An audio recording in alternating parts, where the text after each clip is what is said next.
Hey everyone, this is Ross, and this is an update on the 33 gallon. The last update I did on this tank was about 4 weeks ago before I went on holiday. I'm pleased to say that no fish died while I was on holiday, and the plants did really well.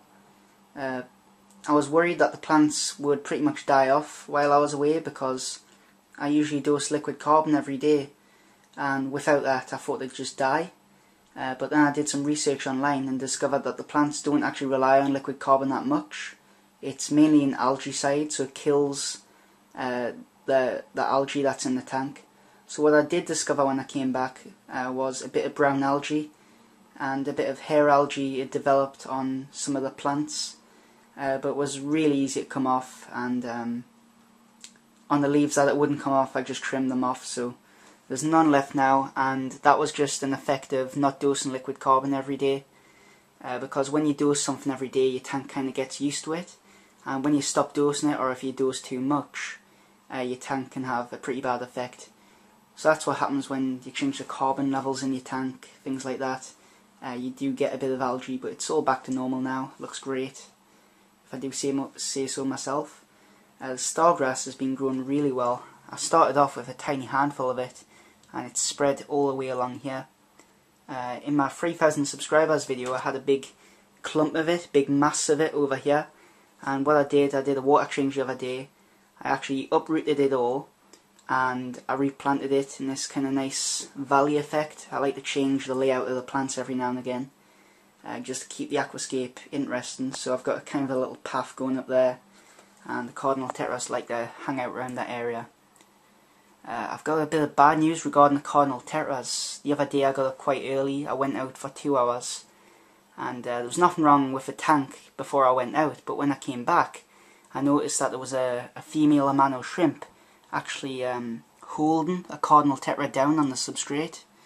I just couldn't believe it. So the female amano shrimp must have been swimming around the tank. It's grabbed a hold of a cardinal tetra, pulled it to the bottom, and it just started eating it. So one of my cardinal tetras has died because of that shrimp, and I'm now 1 cardinal tetra down, so I've only got 9 now. But it was a really big shock to see shrimp eating one of my fish. I thought it was supposed to be community shrimp.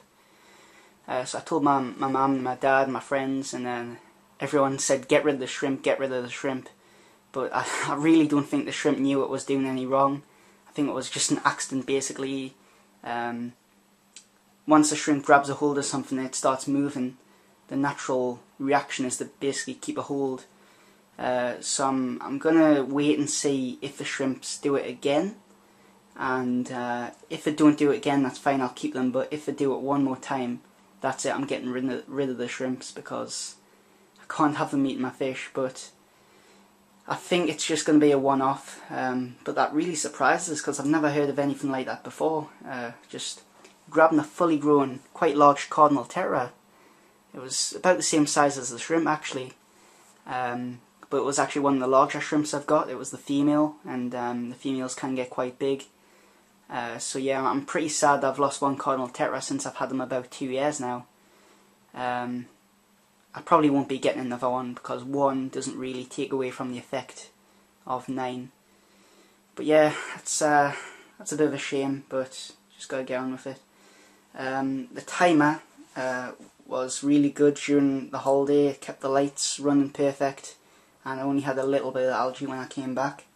And the fish feeder stayed on every day and fed them every day. So that was great, and the tank's been doing really well. Just a shame about the cardinal tetra. While I was on holiday, I was snorkeling in a lake called Lake Lugano. It's in Italy, and I saw it had a lot of aquatic plants, so I thought the best thing to do would be to take some home. So at first glance this plant looks quite similar to kabomba, and for quite some time I actually thought it was kabomba. But I've never had kabomba before, so I wasn't really sure. But then I had a look at some online articles just showing kabomba to make sure that it was that plant.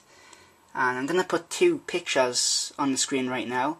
The one on the left is actually a picture of the plant I've gathered, and the one on the right is proper kabomba, which people keep in their aquariums. Now I'm not fully sure if this is actually kabomba, because the leaves are kind of serrated and they look a lot thicker and kind of fleshier. They're also a little shorter too, so if anyone has any suggestions as to what this plant is, I'd really love to hear them. But obviously it's a stem plant, it's an oxygenator, and it is really attractive. So I'm going to be putting all of this in the 33 gallon.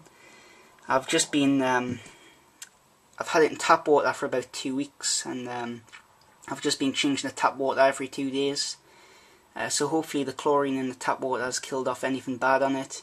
I've also soaked it in some fish treatments for diseases. I've soaked it in a bacterial disinfectant for fish. I've soaked it in some ick treatment, and I've finally washed it off today. It does look very healthy, hasn't got any algae on at all, and I just took this back in the car, so I wasn't really supposed to, but hey, free plants.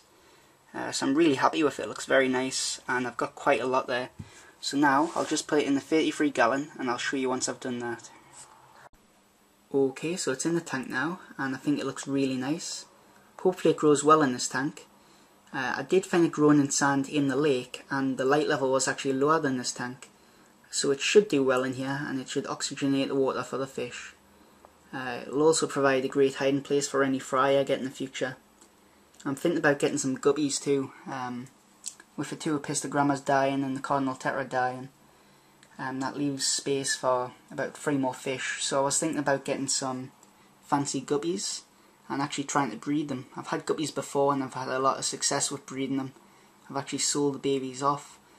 I was just thinking about getting 1 male and 2 or 3 females. I know everyone's going to recommend 3 females so he doesn't harass them, but could get away with 2 females.